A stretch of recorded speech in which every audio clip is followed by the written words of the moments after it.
नमस्ते।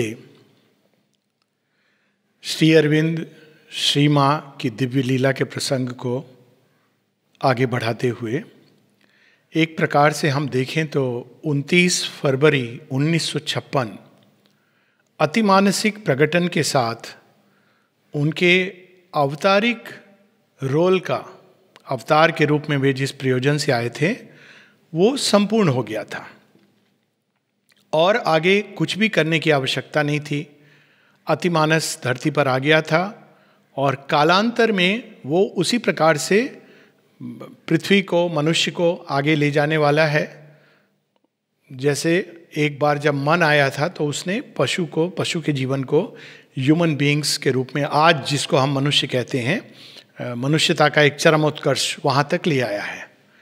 अगर कोई जब पहली बार मन उतरा, सीमा बताती हैं कि वे और श्री अरविंद जब पहली बार मन आया था तब भी वो यहाँ पर अवतार के रूप में थे, मनुष्यों के बीच में, पशुओं के बीच में, बल्कि एनिमल्स जो मंकीज़ हैं, एप्स हैं, उनके बीच में। और वो बताती हैं कि कहाँ पर ये सब हुआ था। तो हम ये कल्पना कर सकते हैं कि अगर पशुओं ने उनसे पूछा होता कि ये जो मनोमय चेतना है जो आप उतार लाए हो पृथ्वी पर, ये क्या करेगी आगे चलकर, तो क्या उस समय कुछ भी वो कहते। मान लीजिए वे मनोमय चेतना को धारण करके जो अवतार रूप में आए थे सीमा श्री अरविंद, अगर वो कहते कि एक दिन कंप्यूटर होगा, रॉकेट होगा, सैटेलाइट होगी, चंद्रमा होगा और मंगल ग्रह में हम जाएंगे, तो क्या उसका कुछ भी मतलब एक पशु की चेतना, एक बंदर की चेतना में समझ में आता? वो तो अपने दैनिक जीवन और उसके लाभ और नुकसान से आगे देख नहीं पाता है।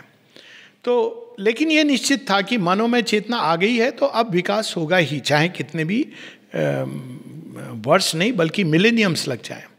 तो वैसे ही अतिमानस चेतना के धरती पर प्रकटन के साथ ही वो एक यूनिवर्सल इवेंट है। ये तो निश्चित हो गया था कि अब आगे का मार्ग खुलता चला जाएगा और कालांतर में मनुष्य एक अतिमानव, एक नई जाति के रूप में, एक दिव्य मनुष्य के रूप में धरती पर एक प्रकट होगी। इसका उल्लेख सीमा करती भी हैं अपने कुछ क्लोज डिसाइपल से। अमल किरण इसके बारे में कहते हैं कि कुछ क्लोज डिसाइपल से उन्होंने ये शेयर भी किया कि अब क्या सच में आवश्यकता है यहाँ पर रहने की, या मैं इस शरीर को छोड़ दूँ, जिससे डिसाइपल्स बहुत ट्रबल्ड हो गए थे उस समय। और माँ की एक डायरी नोट में भी ये है, now that the supramental is there, for of that I am absolutely certain, even if I am the only one upon earth to be aware of it.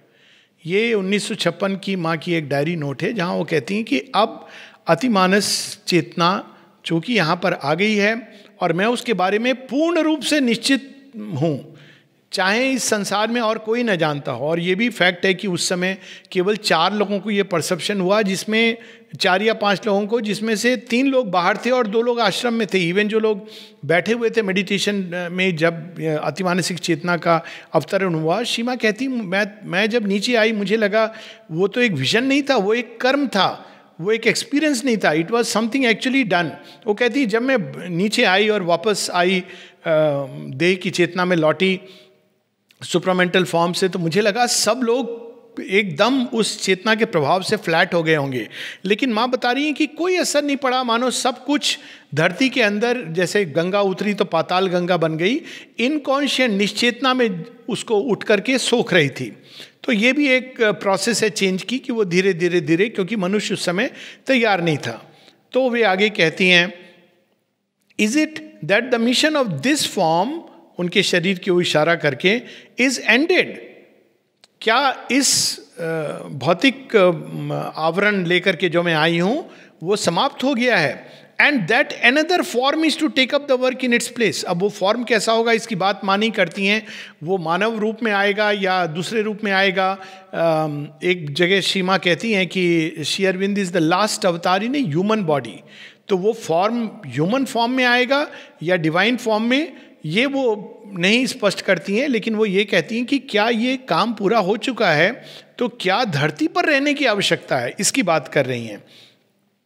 I am putting the question to thee and ask for an answer, thee with a capital T.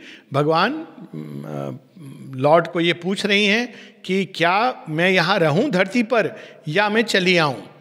A sign, अब वो एक उत्तर मांग रही हैं एक sign के रूप में, ताकि वो निश्चित रूप से जान सकें कि ये काम मेरा, अभी मुझे यहाँ और काम करना है और मुझे यहाँ पे रहना है, in spite of all the contradictions of all the denials. अब ये एक बड़ी इंटरेस्टिंग बात है, माँ कह रही हैं कि कोई विश्वास नहीं करता, कोई नहीं जानता, कोई समझने की चेष्टा नहीं कर रहा है, लेकिन काम हो गया है, आप भी जानते हैं और माँ तो जानती हैं।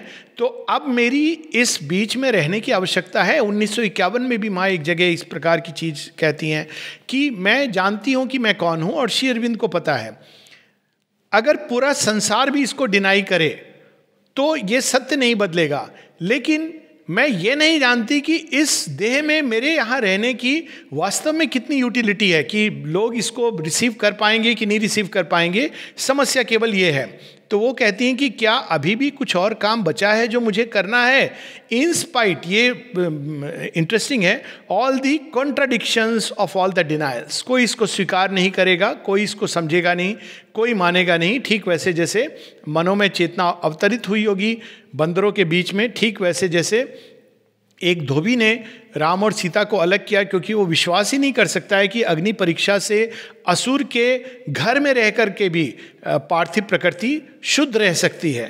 तो यहाँ वास्तव में रहने की और आवश्यकता है क्या?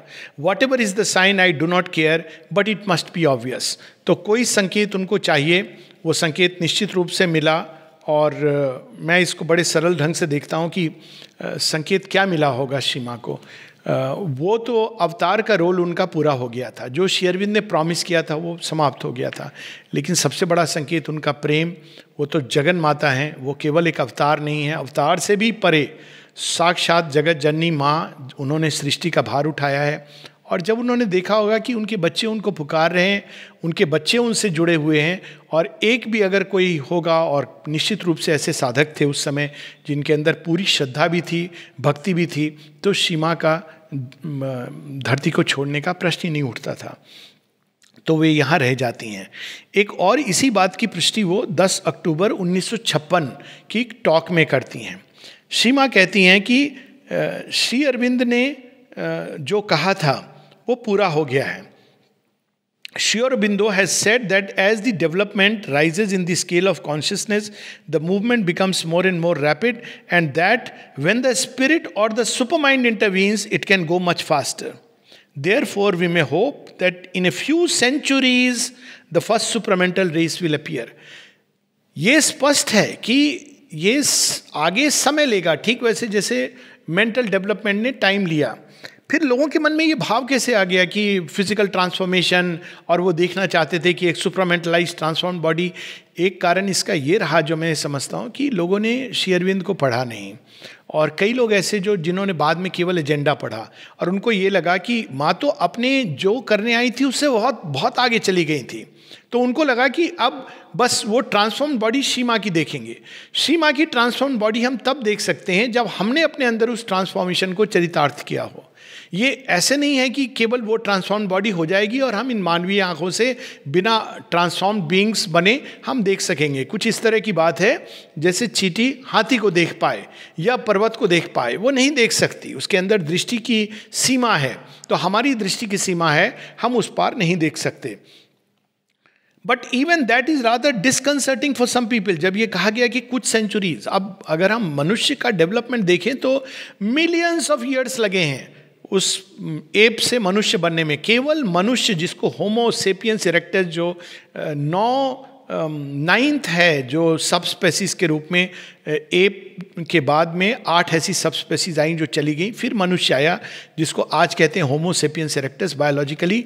वो 1.5 लाख वर्षों से धरती के ऊपर है, तब वो आज यहाँ पहुँचा है। केव पेंटिंग करता करता आज वो आकाश गंगा में तैर सकता है।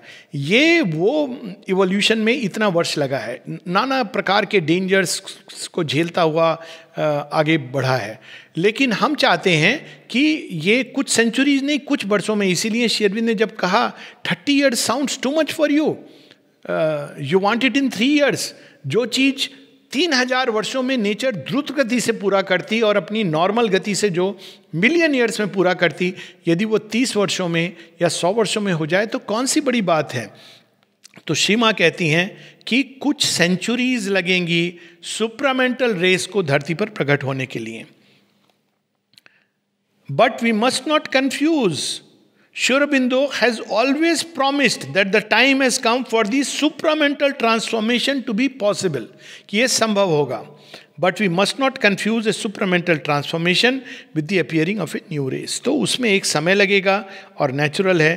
What Sri Aurobindo promised and what naturally interests us, we who are here now, is that the time has come when some beings among the elite of humanity, यहाँ elite का कोई हमारी बाहरी शिक्षा से संबंध नहीं है, सीमा स्पष्ट करती हैं कि कौन से लोग हैं जो सबसे पहले ग्रहण करेंगे इस सत्य को, सुप्रामेंटल फोर्स को, और रूपांतरण जिनका प्रारंभ होगा. सीमा कहती हैं इनएनिमेट मैटर, फिर कहती हैं प्लांट लाइफ, एनिमल लाइफ और अनकॉम्प्लिकेटेड सिंपल ह्यूमन बींग्स. और किन में ज़्यादा समय लगेगा? माँ कहती है बिग ईगोज जो बहुत अपने ऊपर वर्क कर रहे हैं, एक इवन ईगो ऑफ द साधक वर्किंग अपॉन वन सेल्फ, और हाईली इंटेलेक्चुअलाइज्ड हैं, उनके अंदर ये ज़्यादा समय लगेगा. फिर वो कहती हैं एज ए कंपेंसेशन कि हाँ, अगर वे और आगे चले जाएं और फेथ की लीप ले लें तो फिर वो जो काम होगा वो बहुत अद्भुत होगा. लेकिन पहले ये काम जो सिंपल ह्यूमन बीइंग्स हैं, जो सरल हैं, जो सहज हैं, जो कॉम्प्लिकेटेड नहीं हैं, अपने माइंड के अंदर डाउट्स नहीं, जो बहुत ज़्यादा कंपेयर, कंट्रास्ट और इंटेलेक्चुअलाइज नहीं करते हैं, उनके अंदर ये चीज़ बहुत सहज रूप से प्रकट होगी, स्पॉन्टेनियसली. तो ये चीज़ ये एलीट ऑफ ह्यूमैनिटी है जो कहीं ना कहीं महसूस करते हैं कि एक नया जगत आना चाहिए और पुराने जगत की सीमाओं से वो संतुष्ट नहीं है. वो चाहते हैं अपने अंदर, एलीट ऑफ ह्यूमैनिटी को एक जगह और माँ बताती हैं, जो महसूस करते हैं कि एक नया जगत आना चाहिए. और मनोमय जगत ने जो कुछ दिया है, सब कुछ होते हुए भी वे उसकी सीमाओं से संतुष्ट नहीं हैं. elite of humanity who fulfill the conditions necessary for spiritualization. ये भी आवश्यक है. श्री अरविंद ने स्पष्ट रूप से कहा है कि तुम्हें ये नहीं कल्पना करनी चाहिए कि सुपर माइंड आ जाएगा तो एक दिन सब उठेंगे और सारे मनुष्य, धरती पर पशु पक्षी सब सुपरमेंटलाइज हो जाएंगे. कदापि नहीं. और श्री अरविंद कहते हैं साधना की आवश्यकता पड़ेगी, क्योंकि एनिमल लाइफ से मनुष्य के जीवन में एक स्पॉन्टेनियस इवोल्यूशन हुआ है, क्योंकि एनिमल के अंदर एक कॉन्शियस विल नहीं है, वो इंस्टिंक्ट से ड्रिवन है. किंतु the illusion of conscious will, free will का एक जो भाव है मनुष्य को इसलिए दिया गया है ताकि वो अपनी इवोल्यूशन को हेसन कर सके. हालांकि ये भाव है, लेकिन ये एक आवश्यक भाव है. इसीलिए साधना, योग, एफर्ट इत्यादि की ओर मनुष्य मुड़ता है. तो मनुष्य के लिए जो फर्दर इवोल्यूशन का विधान है वो स्पॉन्टेनियस ऑटोमेटिक नहीं है, किंतु एक एफर्ट और ग्रेस के साथ आने से है. तो श्री अरविंद ये भी इस बात स्पष्ट करते हैं कि वे लोग जो इंटीग्रल योग की साधना की ओर मुड़ेंगे और उस दिशा में चलेंगे, वे रूपांतरित होंगे, ना कि जस्ट अचानक कोई उठ गया और किसी ने उठ करके देखा कि आज मैं मेरे कुछ दांत या मेरे कुछ केश गोल्डन हो गए हैं. इस प्रकार से ये चीज़ें नहीं होंगी. will be able to transform their bodies with the help of the supramental force, consciousness and light, so as no longer to be animal men but become supermen.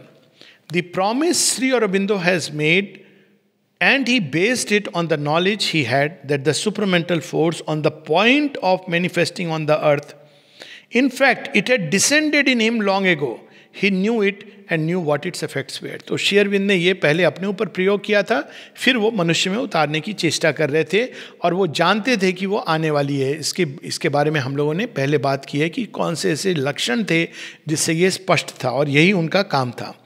और आगे सीमा कहती हैं, and now that it has manifested universally, और अब वो चूँकि पूरी सृष्टि में फैल रही है, मैं ये कह सकती हूँ कि generally the certainty of the possibility of transformation is of course still greater.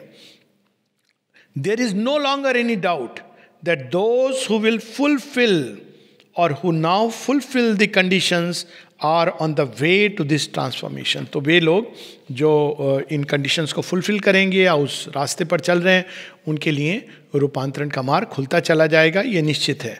तो अब हम लोग एक क्षण के लिए रुकें, और वो क्या चीज़ें हैं जो श्री अरविंद लिखते हैं सुप्रामेंटल इवोल्यूशन के बारे में, क्योंकि ये बहुत सारी भ्रांति है कि लोग ट्रांसफॉर्म बॉडी देखना चाहते हैं, और अगर वो नहीं देखते हैं तो उनको लगता है कि सुप्रामेंटल इत्यादि केवल हम सबकी कल्पना है. तो यहाँ पर श्री अरविंद के पत्र हैं जो अभी जो latest collected works of Shri Aurobindo हैं, वॉल्यूम 28 में हैं, बहुत सारे पत्र हैं इस पर, supramental and the human evolution. उसमें जो मुख्य पॉइंट्स हैं वो ये हैं, the supramental power will be there but not all can use it. तो सुपरामेंटल पावर है, लेकिन हम कैसे यूज़ करेंगे यदि हम उसके प्रति खुले नहीं हैं। ये सोचना कि कोई भी पशु पक्षी मनुष्य कहीं पर भी खड़ा हुआ अपने आप ऑटोमेटिक यूज़ कर पाएगा, इसको हम ऐसे ले लें कि न्यूक्लियर पावर भी जब एक साइंटिस्ट ने डिस्कवर किया तो सब लोग उसको यूज़ नहीं कर सकते थे। उसके लिए लाइंस ले डाउन करनी है, तैयारी होनी है, सब कुछ फुल प्रूफ बनाना है। तो ये वे लोग यूज़ कर पाएंगे, या रादर वो पावर उनके अंदर कार्य कर सकेगी जो उन कंडीशंस को फुलफिल करेंगे। यही बात सीमा बता रही हैं। दूसरा वो कहते हैं कि सुपर माइंड के आने से इसका ग्रोइंग इन्फ्लुएंस होगा पार्थिव जगत में, और कई सारी ऐसी घटनाएं जो धरती पर आती जैसे थर्ड वर्ल्ड वॉर या महाविनाश, वो बिल्कुल उसके वो बच जाएंगी। हम लोग देखते हैं 1956 में एक प्रकार की वर्ल्ड वॉर की संभावना जो आई थी सुएज कैनाल क्राइसिस के द्वारा, जब इजिप्ट ने पूरा सुएज कैनाल ही हथिया लिया था और उसके बाद कई चीज़ें बदली। या 62 में क्यूबन मिसाइल क्राइसिस, जहाँ कोल्ड वार बढ़ते बढ़ते इस हद तक पहुंचा था कि एक बटन की देर थी रशियन और अमेरिकन के न्यूक्लियर युद्ध की। तो क्राइसिस आएंगी, लेकिन सुपर माइंड है जिसका इन्फ्लुएंस बढ़ता जाएगा, और जैसे जैसे बढ़ेगा वो उसको कम करता चला जाएगा और क्राइसिस से भी एक सुंदर सी चीज़ निकाल करके आएगा, जैसे हम लोग अभी भी प्रेजेंट क्राइसिस में भी देख रहे हैं। फिर वो कहते हैं कि पूरी मनुष्यता सुपरमेंटलाइज नहीं होगी, क्योंकि एक लिंक बचा रहना है। इसके बारे में हम लोग बाद में विस्तार से बात करेंगे। इवोल्यूशनरी प्रोसेस के रूप में होगा, ना कि 1926। तो कई लोग पूछते हैं 1926 में जो हुआ और 1956 में, इसमें क्या अंतर है।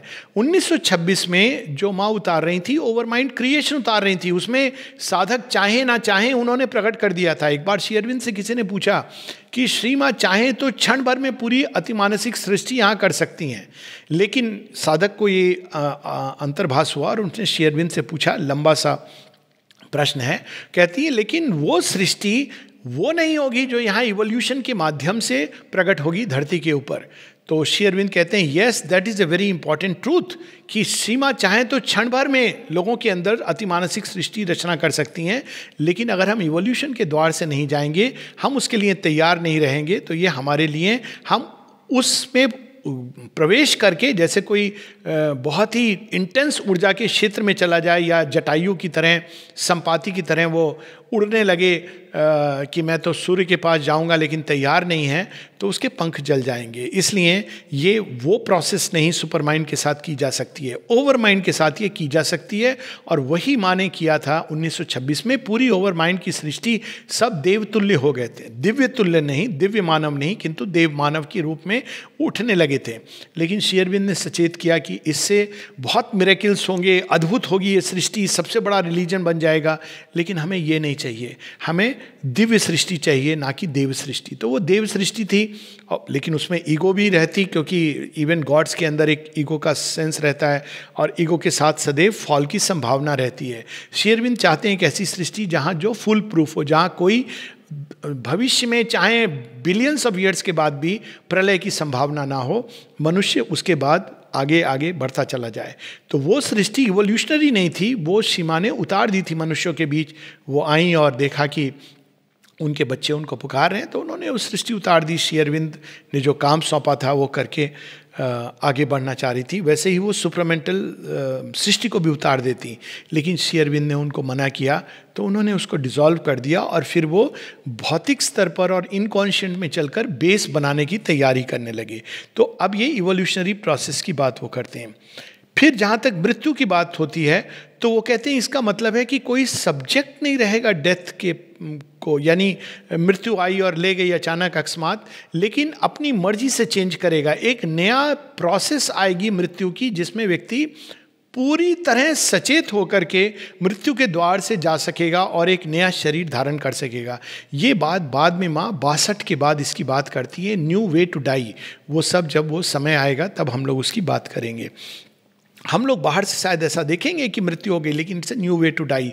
आश्रम में इस प्रकार की मृत्यु हुई, एक उल्लेखनीय मृत्यु थी पवित्रदा की, जब वो बाहर से देखा जाए तो उन्होंने शरीर छोड़ा और कोई कहेगा कि मृत्यु, लेकिन सीमा बताती है पूरी रात सचेतन रूप से वो अपने शरीर की एक एक कोशिका की चेतना को समेट करके मेरे अंदर डालते रहे, और पूरी रात ये क्रम चलता रहा, और अब वो मेरे अंदर पूरी तरह बिल्कुल like a fully formed being, even उनकी फिजिकल सेल्स की जो चेतना थी उसको लेकर के उन्होंने सीमा के अंदर डाल दी, और पूरी तरह वो मेरे अंदर हैं। अब इसी को श्री अरविंद बताते हैं कि भगवान के अंदर निवास करना, ये भी उनका एक पत्र है जिसमें वो बताते हैं कि इमॉर्टैलिटी क्या है, live in the divine and have the divine consciousness is itself immortality. एक दिव्य इमॉर्टल देह उसका एक नेचुरल कॉन्सिक्वेंस होगा, जो बताते हैं कुछ हजारों वर्ष कालांतर में आएगा। It is the crown ultimate, लेकिन उसके पहले क्या आएगा? To live in the divine and live by the divine. दिव्य चेतना हमारे अंदर आएगी, और देह को भी जब वो उसका समय आएगा तो एक कॉन्शियस प्रोसेस होगी जिसमें किसी चेतना का कोई ह्रास नहीं होगा। हम लोग उस पार जाएंगे, और फिर जब नया शरीर धारण करेंगे, चाहे यह देह या सुपरामेंटल देह, वो एक कॉन्शियस प्रोसेस होगी, वो डायरेक्टली प्रोसेस होगी, ना कि जैसे हम लोग अभी अनकॉन्शियसली आते हैं जिसमें बहुत वेस्ट होता है और लॉस ऑफ कॉन्शियसनेस होता है, क्योंकि जब हम मानव शरीर में आते हैं तो हम लूज कर देते हैं अपने पूरी पास्ट की कॉन्शियसनेस को। तो ये एक नई पद्धति आएगी जिसके बारे में और क्रमशः बात होगी।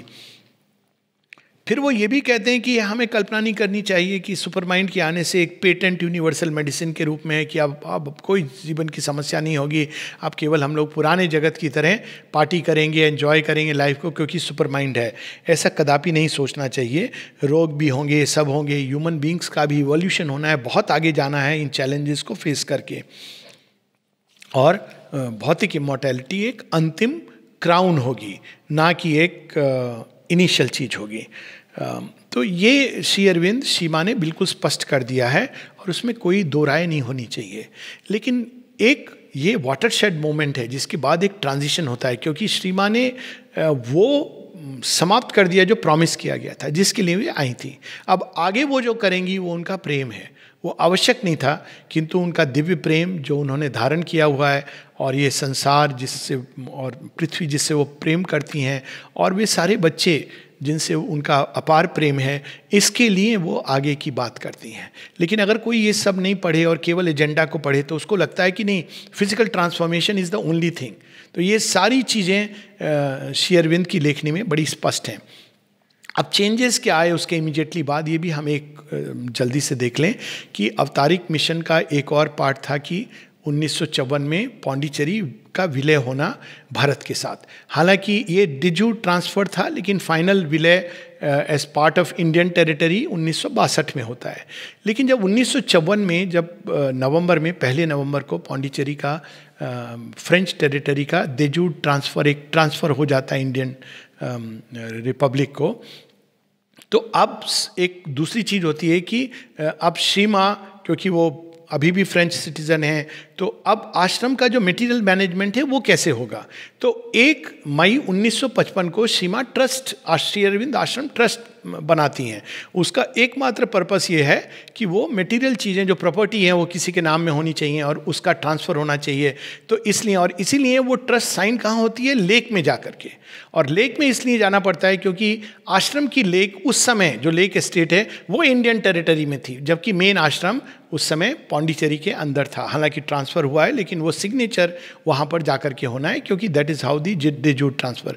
तो उन्होंने आश्रम के मटेरियल चीज़ों की देखभाल के लिए भी एक विधि बना दी थी। उन्होंने सुपर माइंड को यहाँ इस्टेब्लिश कर दिया था। पौंडीचेरी का विलय हो गया था, कालांतर में सुपर माइंड एक्ट करता रहेगा। और साथ ही उन्होंने एक इवन शरीर छोड़ने के बाद उनका और श्री अरविंद का कार्य चलता रहेगा, एक सजीव चेतना के रूप में और उपस्थिति के रूप में, ठीक वैसे जैसे श्री अरविंद उपस्थित हैं वे रहेंगी और पूरा काम करेंगी। ऐसा कुछ उस समय 1956 में हम देखते हैं कि सीमा के अंदर ये भाव आता है। साथ ही इवन आश्रम की रूपरेखा बदलती है।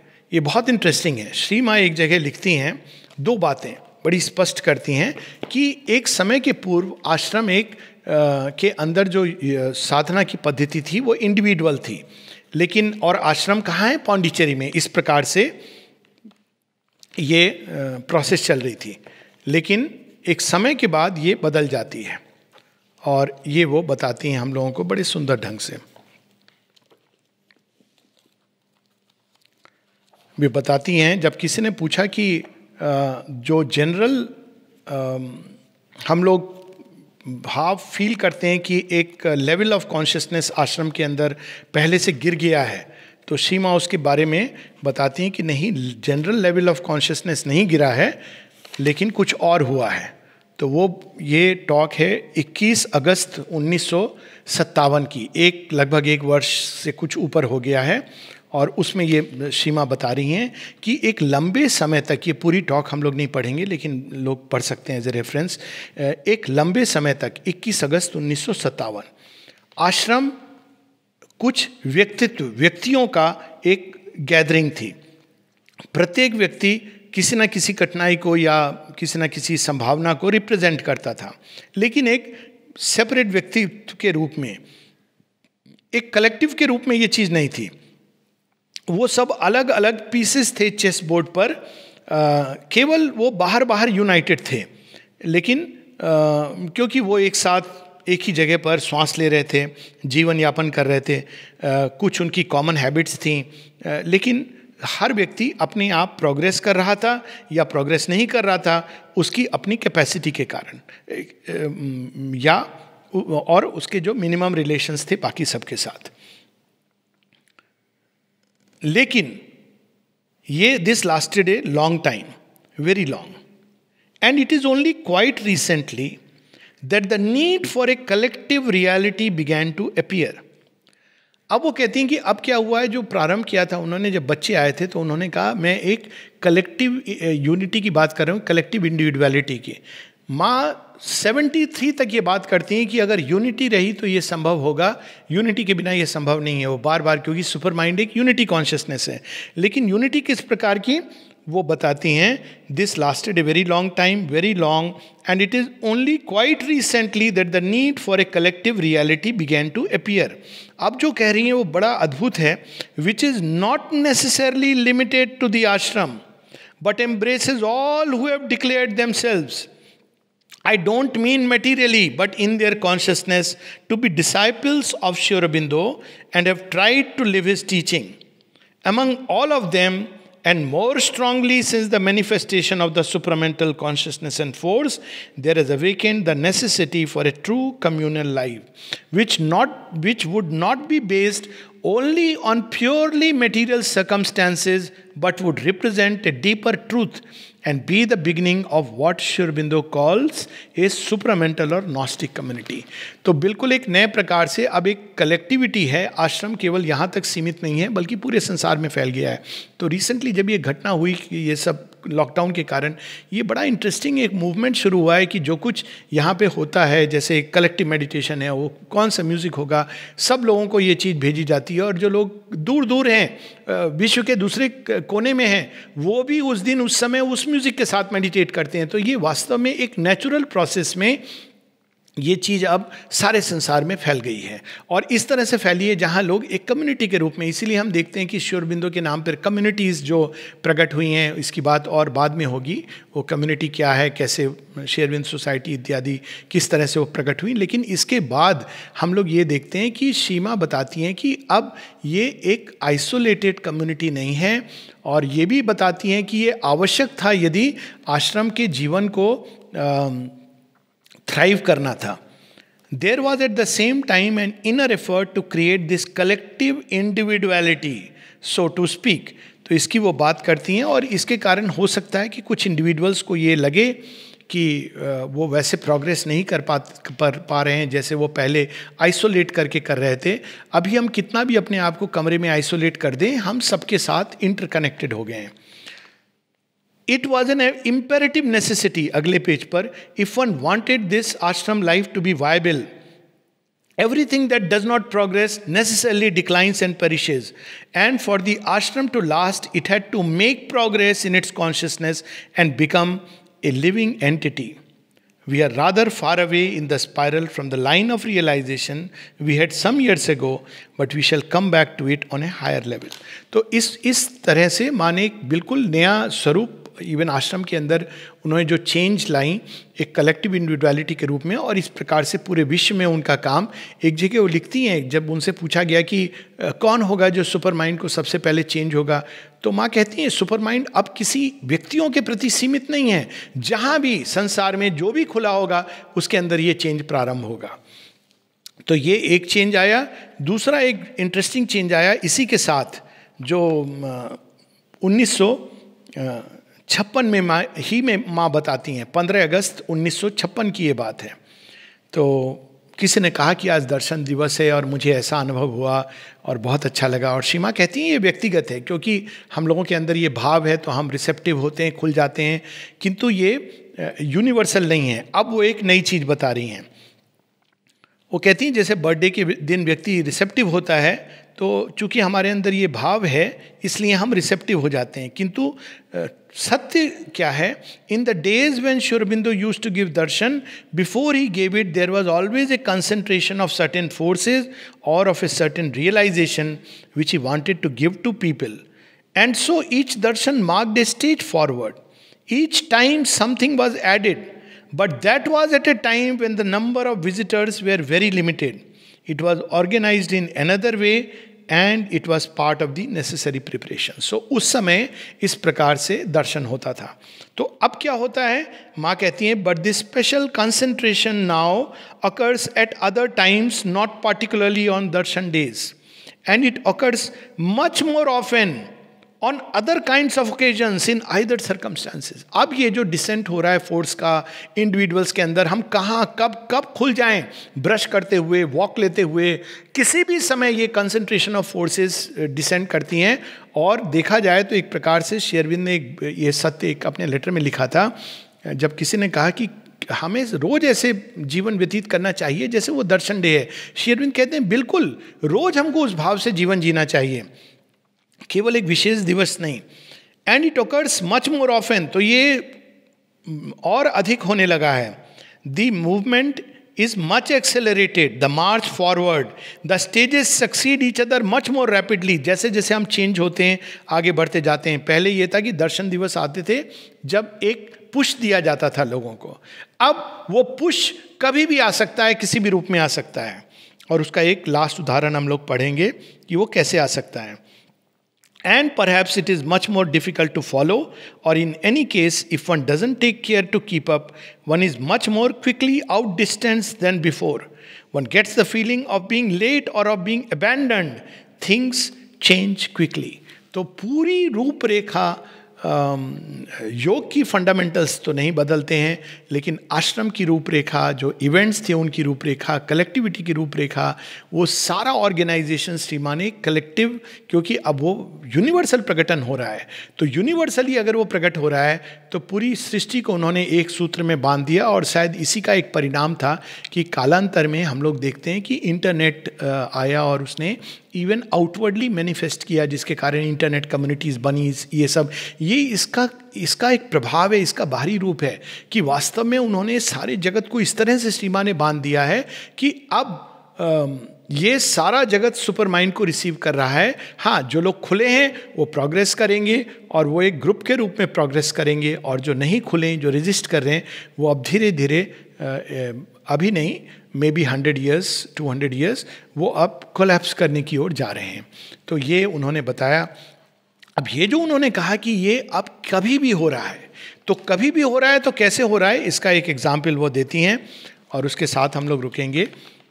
एक फिल्म आई थी रानी रासमणी. ये फिल्म आई थी, रिलीज़ हुई थी 11 फरवरी 1955 को. और ये फिल्म सीमा देखती हैं, आश्रम में शनिवार को फिल्म दिखाई जाती है, और सीमा स्वयं कई बार देखती थी और ओके करती थी, नहीं तो एक ग्रुप है जो सिलेक्ट करता था. और ये पिक्चर जुलाई 1957 को दिखाई जाती है, लगभग 2 साल बाद रिलीज़ होने के. और सीमा स्टार्ट करती हैं इस कन्वर्सेशन को जो 10 जुलाई 1957 को है. It seems strange that something so new, so special, and I might say so unexpected should happen during a film show. कि मैं फिल्म देख रही हूँ और एक ऐसी घटना घटती है जो बड़ी विचित्र है। यानी नॉर्मली हम लोग सोचते हैं कि जब हम मेडिटेशन कर रहे हैं या कोई एक विशेष अवस्था में हैं तब इस तरह की चीज़ें होंगी जो विशेष हैं, लेकिन सिनेमा देखते हुए। और आगे एक बड़ा सुंदर माँ का एक सटल ह्यूमर है। श्री अरविंद बताते हैं कि श्री माँ के अंदर उनका जो ह्यूमर है उसको कैच करना, क्योंकि श्री अरविंद का ह्यूमर तो बहुत मानवीय स्तर पे हम लोग समझ पाते थे, लेकिन श्री माँ का सटल ह्यूमर है। अब ये देखिए यहाँ, अब वो कहती हैं, the people who believe that some things are important and other things are not, that there are activities which are helpful to yoga and others which are not, well, this is one more opportunity to show that they are wrong. अब ये decent, super mind का revelation कभी भी हो सकता है। यानी अब हमको उस अवस्था में रहना है जिसकी बात मीराबाई बहुत पहले करती हैं भजन में। वो इंडिविजुअल बात करती हैं कि आधी रात प्रभु दर्शन देंगे प्रेम नदी के तीरा। कब वो दर्शन देंगे? जैसे सबरी कहती है ना जाने कब आ जाएंगे राम। अब मनुष्य को उस दिशा में रहना है, एक रिसेप्टिव ओपन होके। तो वो सिनेमा देखते हुए वो कहती हैं कि अनुभव हो सकता है, अमल किरण को ट्रेन में जाते हुए ये अनुभव हो जाता है। तो अब ये जो पहले हम सोचते थे कि एक विशेष चीज के द्वारा, एक विशेष अवस्था के द्वारा, एक विशेष प्रोसेस के द्वारा, अब बस खुला और रिसेप्टिव होना ये आवश्यक है।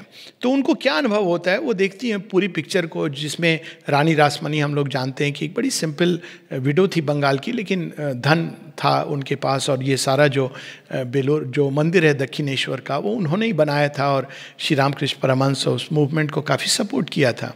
तो वो सारी जो उन्होंने पिक्चर में देखा, जो पूजा और देवी का पूजन इत्यादि, घंटा ध्वनि और पूरी आरती और ये सब जो उन्होंने देखी, तो देखने के बाद उनको ये अनुभव होता है जिसकी वो बात करती हैं।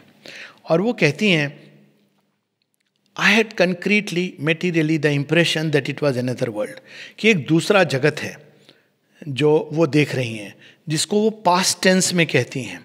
और कहती हैं, and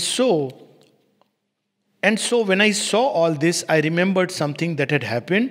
I think I remember rightly in 1926. जब उन्होंने ओवरमाइंड जगत उतारा था तो it was the world of the gods. तो माँ कहती हैं जो श्री अरविंद ने मना किया था उनको, उन्होंने उसको वाइप आउट कर दी थी वो सृष्टि, ये उस प्रकार का जगत है। और फिर समझाती हैं बड़े सुंदर ढंग से, स्टेप बाय स्टेप। कहती हैं पहली चीज, well I announce to you all that this new world was born. First, it is not only a new conception of spiritual life and the divine reality. ये केवल एक कंसेप्शन नहीं है कि हाँ एक नया जगत है वो कहीं आ गया है जिसके बारे में हम लोग पढ़ते हैं, डिस्कस करते हैं, वर्स्ट चीज़ सेमिनार करते हैं, कॉन्फ्रेंसेस करते हैं। ये उसका जगत नहीं है। ये तो अपने अंदर जीने का, उसको अपने अंदर प्रकट करने का जगत है। ये कंसेप्शन नहीं है। कंसेप्शन का समय चला गया।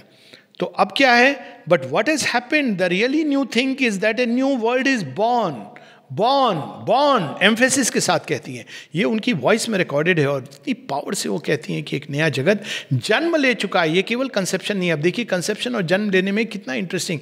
कंसेप्शन हम उसको भी कहते हैं जो हमारे थॉट और आइडियाज में चलता है, और कंसेप्शन उसको भी कहते हैं जब बच्चे को गर्भ में धारण करते हैं।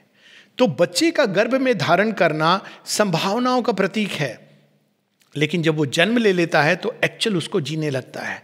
तो उसी प्रकार से कंसेप्शन जो हम इंटेलेक्चुअली कंसीव करते हैं एक न्यू वर्ल्ड के बारे में, हम कितना भी हमारा हाईएस्ट कंसेप्शन क्यों ना हो, कितना भी हम इंटेलेक्चुअलाइज क्यों ना कर लें, कितनी भी हम किताबें क्यों ना लिख दें, कितने भी हम इस पर टॉक्स क्यों ना कर लें, सेमिनार क्यों ना कर लें, रियल चीज़ है कि वो जन्म ले चुका है और अब वो प्रत्येक व्यक्ति के अंदर बढ़ रहा है। It is not the old one transforming itself, it is a new world which is born and we are. अब old world transforming itself क्या था? जब किसी ने श्री अरविंद को बोला कि हम लोग जैसे पुराने पूजा पाठ करते थे, इनको हम नया सिग्निफिकेंस दे सकते हैं सुपर माइंड के आने के बाद, या जैसे पुराने देवी देवता थे उनके साथ हम नए प्रकार से संबंध जोड़ सकते हैं। श्री अरविंद कहते हैं नहीं, मैंने वो सब रिमूव कर दिया है। ये बिल्कुल एक नई चीज़ है, और ये पुरानी चीज को एक नए ढंग से देखने की दृष्टि नहीं है। ये कई लोगों को बहुत अनकंफर्टेबल लग सकता है, लेकिन सत्य होता है। और यहाँ पर वो आगे कह रही हैं, it is not the old world transforming itself, it is a new world which is born and we are right in the midst of the transition. अब वो क्या जगत है? अब वो कहती हैं कि अगर मैं सरल शब्दों में कहूँ तो श्री अरविंद जिसको ओवर माइंड कहते हैं, was an age of the gods and consequently the age of religions. अब रिलीजन और गॉड्स, इसके कारण क्या हुआ, लोगों ने अनेकों अनेकों अलग अलग अप्रोचेस से भगवान को जो उनके परे था अप्रोच किया, लेकिन वो अप्रोच में वो जो जिस पथ से जाता था उसी को अल्टीमेट समझ लेता था। As I said, the flower of human effort towards what is above it gave rise to innumerable religious forms। और फिर वो उससे पकड़ करके रिजिड हो जाता था और कहता था यही एकमात्र पथ है और दूसरा पथ नहीं है। अब सनातन धर्म में इसकी बात है, एकम सत विप्रा बहुधा वदंती, लेकिन इसी सनातन धर्म में भी बाद में हम लोग देखते हैं कि नाना प्रकार के सेक्ट्स बन गए और एक सेक्ट दूसरे सेक्ट से लड़ने लगा, क्योंकि हम इस फंडामेंटल ट्रूथ को भूल गए। To a religious relationship between the best souls and the invisible world, ये पुराना जगत था। And at the very summit, अब इसका रिलीजियस नहीं आइडियोलॉजिकल रूप भी होता था, जहाँ पर किसी एक आइडिया या आइडियल को पकड़कर हम उसको सब कुछ समझ लेते हैं, चाहे वो डेमोक्रेसी हो या कैपिटलिज्म हो या कम्युनिज्म हो। जब लेकिन सुपर माइंड के अंदर इन सबका यथार्थ सत्य है and in unity with every other idea. तो जो रिलीजियस अप्रोच थी ट्रुथ के प्रति, भगवान के प्रति या अपने से ऊपर के प्रति, या एक आइडियोलॉजिकल अप्रोच थी, दोनों एक ही स्तर पे काम करती हैं, वो एक एक्सक्लूसिव अप्रोच है। वेरेज ये नया जगत है, ये कुछ और है। लेकिन उसके पहले वो बताती हैं, and at the very summit of all that, पुराने जगत की बात कर रही हैं, as an effort towards a higher realization there is arisen the idea of the unity of religion, of this one single thing which is behind all these manifestations. And this idea has truly been, so to speak, the extreme limit of human aspiration। अधिक से अधिक human अभिप्सा कहाँ तक जाती है, और वो हम देखते हैं कि श्री रामकृष्ण ने एम्बॉडी की थी, इसीलिए वो ओवर माइंड के स्टेट का अल्टीमेट है। और क्या उन्होंने एम्बॉडी किया था कि नहीं, डिफरेंट रिलीजन्स भी उस एक सत्य की ओर जा रहे हैं, लेकिन वो एक सत्य इसके भी परे है जिसको वो एम्बॉडी करवाना चाहती हैं, क्योंकि इसमें फिर भी एक रिलीजियस अप्रोच है। उस रिलीजियस अप्रोच में मैटर के साथ रिकन्सिलिएशन नहीं है, जगत और भगवान के बीच फिर भी एक भेद है, मनुष्य और सृष्टिकर्ता के बीच ये धरती की कोई बात नहीं है, धरती के रूपांतरण की बात नहीं है। अल्टीमेट लक्ष्य उसका भी मोक्ष है। ये पुराना जगत है, क्योंकि ये जो जड़ तत्व और भगवान के बीच जो संबंध है, ये केवल सुपर माइंड के पास ये सीक्रेट है। लेकिन इसका चरम उत्कर्ष क्या है, मानव अभिप्सा का, द यूनिटी। सेकुलर लोग भी नहीं, हम लोग डिबेट डिस्कस के द्वारा एक स्टेज पर पहुँचें जहाँ हम एक दूसरे को समझ सकें, एग्री टू डिसएग्री या let us understand each other. ये ह्यूमन एफर्ट का चरम उत्कर्ष है ओल्ड वर्ल्ड का। लेकिन ये नया जगत क्या है? Well, that is at the frontier, it is something that still belongs completely to the overmind world, the overmind creation, and which form there seems to be looking toward this other thing which is a new creation it cannot grasp। तो वहाँ से वो एक उच्चतम अवस्था की, एक संसार सुंदर होगा, सत्य होगा, लेकिन वो उसको ग्रास्प नहीं कर पाता है। रिलीजियस ढंग से हम उसको एक हेवन ऑन अर्थ या राम राज इत्यादि की बात करते हैं, और सेकुलर अप्रोच में हम कहते हैं कि एक आइडियल वर्ल्ड, लेकिन वो क्या है हम ग्रास्प नहीं कर पाते हैं। जैसे प्लेटो ने कंसीव किया एक आइडियल वर्ल्ड का, लेकिन वो इसी तरफ खड़े होकर के उसके बारे में कंसीव करने की बात है। लेकिन माँ कहती हैं सुपरामेंटल वर्ल्ड एक नई दृष्टि ही नहीं है, एक नई सृष्टि है, एक रिवर्सल है। और अब and now all these old things seem so old, so out of date, so arbitrary, such a travesty of the real truth. Even ये चीज़ें जो मानव अभिप्सा का चरम उत्कर्ष है, वो भी इतनी बचकानी लगती हैं। In the supramental creation there will no longer be any religions। अब हम कितना भी प्रयास कर लें, जिस चीज़ को भगवान ने तोड़ दिया है हम वापस उसमें नहीं जा सकते। तो हम देखते हैं कि अभी कई लोग केवल फॉर्म को पकड़े हुए हैं। रिलीजियस स्पिरिट तो चली गई है, लेकिन फॉर्म्स को पकड़े हुए हैं, एक रिचुअलिस्टिकली, डर के कारण, और मनुष्य को पता नहीं है कि और क्या हो सकता है, कि हम भी भगवान के साथ एक हो सकते हैं। है योग पथ में ये है, लेकिन मोक्ष के लिए एकांगी भगवान के साथ, समग्र माम नहीं। तो इस कारण अभी भी लोग एक रिलीजियस फॉर्म्स को बाहर पकड़े हुए हैं। उनको भय होता है, उनके पुरखों ने में चला आ रहा है, तो हैबिट है, कंडीशनिंग है, ट्रेडिशन है, लेकिन ये सब चीज़ें चली गई हैं, और ये हम नई पीढ़ी में देख रहे हैं। The whole life will be the expression, the flowering into forms of the divine unity manifesting in the world। And there will no longer be what men now call gods. अब ये डिफरेंस ये है supramental life और इसमें, कि over mental life में कुछ चीज़ें सीक्रेट हैं, कुछ सीक्रेट नहीं है। मंदिर में आप जाओगे तो आपको ऐसे रहना है, उस प्रकार रहना है। मेडिटेशन करोगे तो आपको इस प्रकार से बैठना है, उठना है, ये आपके नियम है। भगवान को जो अप्रोच करोगे तो उनकी ये पद्धति है। लेकिन बाकी जीवन, संसार का जीवन है, वो आपके कर्मों की गति से चला जा रहा है, या जिस भी गति से, और आपको उसको अपने बुद्धि का उपयोग करके जो बेस्ट कर सकते हो वो जीना है। ये जो भेद है, ये जो विरोधाभास है, वो अब समाप्त हो जाएगा। ये हिपोक्रेसी का युग था। अब क्या वो बता रही हैं कि पूरा जीवन इस डिवाइन यूनिटी का एक एक्सप्रेशन होना चाहिए। सुबह से लेकर रात तक हमारे नानाविध संबंध, पेड़ पौधे, पशु पक्षी, हमारे स्वयं के साथ, देह के साथ, अन्य मनुष्यों के साथ, वे लोग जो हमारे, उनको जिनको हम कहते हैं कि वो निकट हैं, वे लोग जो हमारे संपर्क में हैं, चाहे वो डॉक्टर हो, पेशेंट हो, नानाविध रिलेशन हो, इंजीनियर हो जो जड़ तत्व के साथ कोई चीज़ बना रहा है, ये सब कुछ उस यूनिटी कॉन्शियसनेस का एक्सप्रेशन होना चाहिए। इसका उदाहरण हम कई उदाहरण देखते हैं। जब गोलकुंड बन रहा था और समझ नहीं आ रहा था लोगों को, कि बड़े बड़े इंजीनियर थे, पवित्र दा भी थे और मृत्युंजय दा, तो उनको समझ नहीं आ रहा था। जापान के वो इंजीनियर थे, सुंदरानंद जी थे, तो ये कैसे ये काम हो, उनको ये थोड़ा डाउट था, क्लियर नहीं था। तो वो शीमा के पास जाते हैं, पवित्रदा कहते हैं let us ask the mother. तो वो कहते हैं माँ को इसके बारे में क्या पता होगा, वो तो स्पिरिचुअल चीज़ों के बारे में जानती हैं, ये तो मटेरियल चीज़ें, इंजीनियरिंग प्रॉब्लम है, we have to solve it. तो पवित्रदा मुस्कुराए, कहते चल के पूछ लेते हैं। माँ ने मैप देखा और अचानक वो कहती हैं एक क्षण रुक के, यहाँ पर तुम लोग प्रयास करो ऐसे। तो कहते अरे ये तो हम लोगों ने सोचा नहीं, मैथमेटिकली ये बिल्कुल करेक्ट है, लेकिन हमारे दिमाग में नहीं आ रहा था। तो माँ स्माइल करने लगी। ये पूरा प्रकरण उनको बताने के लिए कि ये डिवाइन कॉन्शियसनेस सब चीज़ों में कार्य करती है।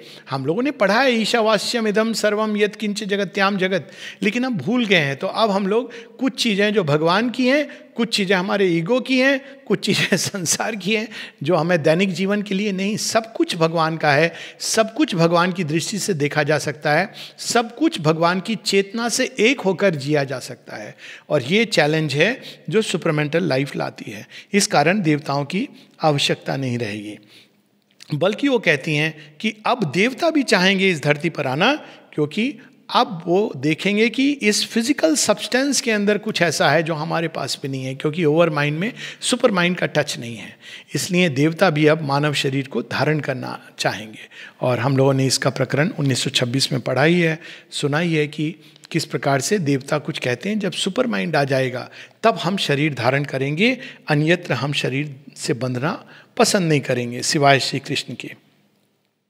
अब इस पैसेज का बड़ा सुंदर वो बताती हैं कि ये नया जगत अभी वीक है, बहुत नया नया, वीक इन द सेंस कि एक शिशु के रूप में है, लेकिन ये तीव्र गति से बढ़ता जा रहा है और एक दिन ये पूरे संसार को आच्छादित कर देगा।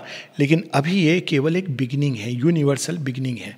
तो शेरविंद भी अपने एक पत्र में कहते हैं कि हम जो प्रयास कर रहे हैं वो एक बिगिनिंग होगी, कल्मिनेशन नहीं होगा। कल्मिनेशन उसके कुछ 100 वर्ष माँ बता रही हैं, या मे बी 1000 ईयर्स एक सुपरामेंटल बॉडी के आने की, लेकिन एक प्रारंभ होगा, एक नया प्रारंभ। और हमको इसको बिलिटल नहीं करना चाहिए सोच के कि अच्छा ये तो एक प्रारंभ है, प्रारंभ से ही हम आगे बढ़ेंगे। अगर कोई ये सोच के स्वप्न में बैठा है कि कोई बात नहीं, जब नया जगत आएगा तब हम उसमें प्रवेश करेंगे, तब तक हम अपनी पुरानी धारा में चलें, तो ये कदापि नहीं होगा, क्योंकि उसका ये एक इवोल्यूशनरी प्रोसेस है।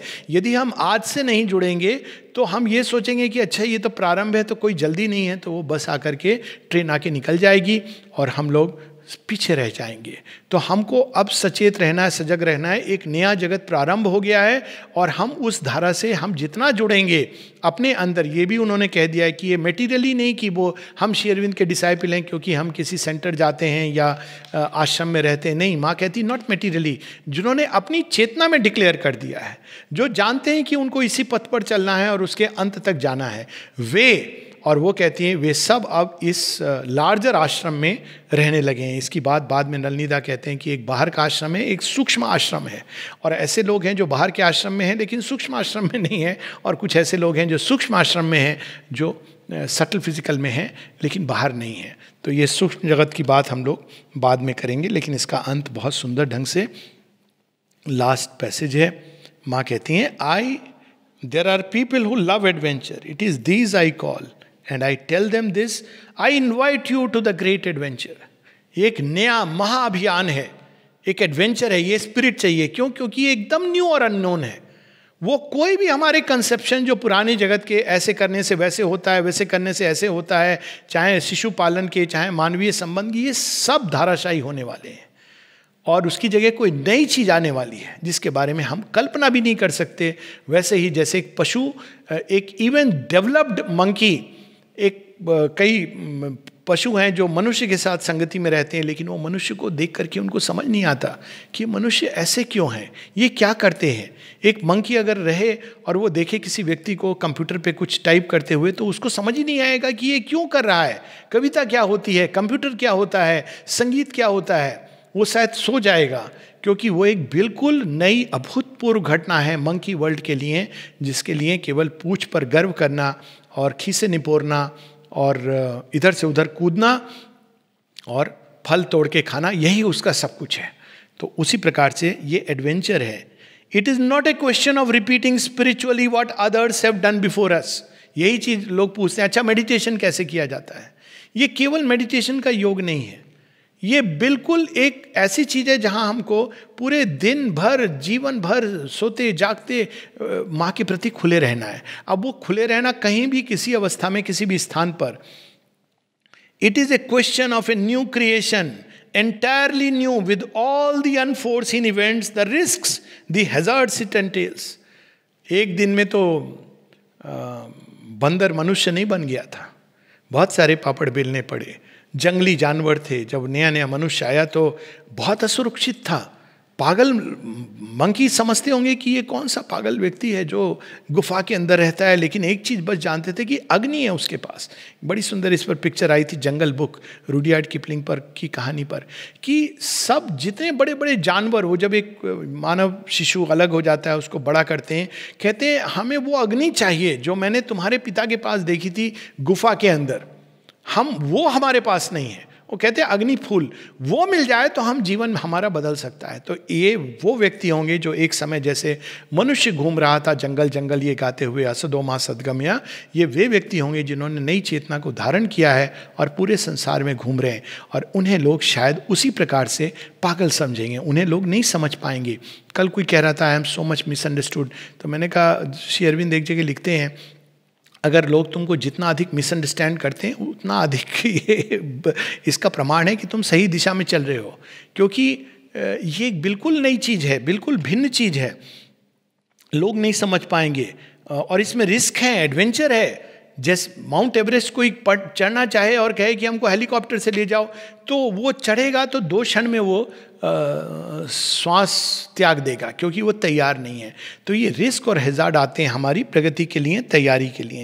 ये रियल एडवेंचर, लेकिन ये एडवेंचर कैसा है? Whose goal is certain victory, ये निश्चित है, विजय निश्चित है, ये होगा ही होगा, अति मानसिक सृष्टि। But the road to which is unknown and must be traced out step by step in the unexplored, something that has never been in this present universe and that will never be again in the same way. क्योंकि ये विकास है, कैसे होगा, क्या घटनाएं होंगी, वैसी नहीं होंगी जो मानवीय मापदंड अपने दृष्टि से समझता है, स्पिरिचुअल, रिलीजियस इत्यादि मापदंड से, वो नहीं होगा, कुछ और होगा। तो ये हम कुछ और खुला रखें अपने मन को, किसी ओपिनियन, डॉगमा, आइडियाज उसमें ना बन के। इसलिए श्री अरविंद माता पुस्तक में कहते हैं केवल वाइटल की, लोअर वाइटल की विकृतियों को नहीं रिजेक्ट करना, इवन माइंड के जो one sided exclusive ideas, divinity के, भगवान के, स्पिरिचुअलिटी के, उसकी जगह एक नई अभूतपूर्व चीज। शिमा कहती हैं कि ये बिल्कुल अभूतपूर्व है। If that interest you, well let us embark. यदि ये तुमको इंटरेस्ट करता है, ये नई अभूतपूर्व चीज़ जो धरती में प्रकट हुई है, तब चलो हम लोग इस महाअभियान पर चलें। ये महाअभियान क्या है, और हम लोग जैसे जैसे आगे बढ़ेंगे इसके अनेकों कड़ियाँ, उन सूत्रों को हम लोग पकड़ते चलेंगे। नमस्ते।